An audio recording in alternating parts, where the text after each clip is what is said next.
নমস্কাৰ মই আজি হৈছে 24 জুন মঙ্গলবাৰ দিনটোৰ কেইটামান গুৰুত্বপূৰ্ণ খবৰ লৈ আহিছো।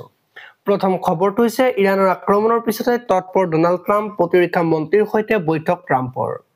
কাটাৰৰ পিছত ইউএই বন্ধ কৰিলে নিজৰ আকাশমাৰ্গ ইউএইৰ ফালে যোৱা সকলো বিমান সেৱা বন্ধ কৰি দিয়া হৈছে। পৰৱৰ্তী খবৰটো হৈছে ইৰাণৰ আক্ৰমণৰ পাছতে কাটাৰ চৰকাৰে প্ৰকাশ কৰিছে জৰুৰী বিবৃতি। কাটাৰৰ আলুডেত এয়াৰ পিছত আক্ৰমণ চলাইছে ইৰাণৰ ৰিভলিউচনাৰী গাৰ্ডে।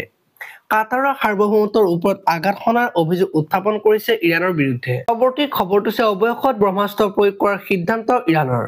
শিৰণত শক্তিধৰ আমেৰিকাও বৃদ্ধি পাব পাৰে তেলৰ মূল্য বিশ্বজুৰি উত্তেজনা। পৰৱৰ্তী খবৰটো হৈছে মুখ্যমন্ত্ৰী হিমন্ত বিশ্ব শৰ্মাক সাক্ষাৎ কৰিলে ইউএইৰ ৰাষ্ট্ৰদূত ডক্টৰ আব্দুল নাছেৰ আল ছালিহে।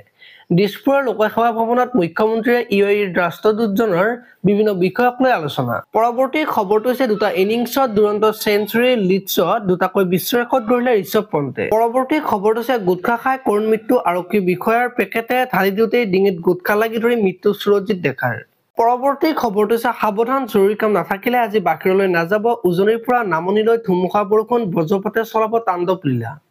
২৭খনকৈ জিলাত হাই এলাৰ্ট জাৰি বতৰ বিজ্ঞান কেন্দ্ৰৰ। ইতিমধ্যে ৰাজ্যৰ ভিন্ন প্ৰান্তত ধাৰাসাৰ বৰষুণ। পৰৱৰ্তী খবৰটো হৈছে মাজনিশা যুদ্ধবিৰতিৰ ঘোষণা। ইৰাণ ইজৰাইলৰ অৱশেষত অন্ত পৰিল ইৰাণ ইজৰাইলৰ ১২জনীয়া যুদ্ধৰ।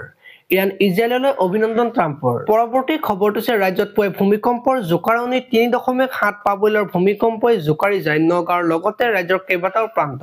পৰৱৰ্তী খবৰটো হৈছে ডিমা হাছাও ৰেলপথত ভয়াৱহ ভূমিস্খলন। ভূমিস্খলনৰ ফলত ব্যাহত ৰেল সেৱা বাতিল কৰা হৈছে বৰাক ত্ৰিপুৰা সংযোগী ৰেল। ত্ৰিপুৰাৰ পৰা অহা ৰাজধানী এক্সপ্ৰেছ বদৰপুৰ ষ্টেচনত আবদ্ধ। উত্তৰ পূব ৰেল বিভাগে বাতিল কৰিছে ৰেলৰ চলাচল। পৰৱৰ্তী খবৰটো হৈছে ডক্টৰ সমুজ্জ্বল কুমাৰ ভট্টাচাৰ্যৰ মাতৃ বীণা ভট্টাচাৰ্যৰ দেহাৱসান। ৯৫ বছৰ বয়সত নিজ বাসগৃহতে সামৰিলে জীৱনৰ নাট। পৰৱৰ্তী খবৰটো হৈছে গাঁওবুঢ়াৰ বিৰুদ্ধে ৰাজ্যত চলিব তীব্ৰ অভিযান। চাহ খৰচৰ নামত যদি ১ টকাও বিচাৰে যাব লাগিব জেললৈ।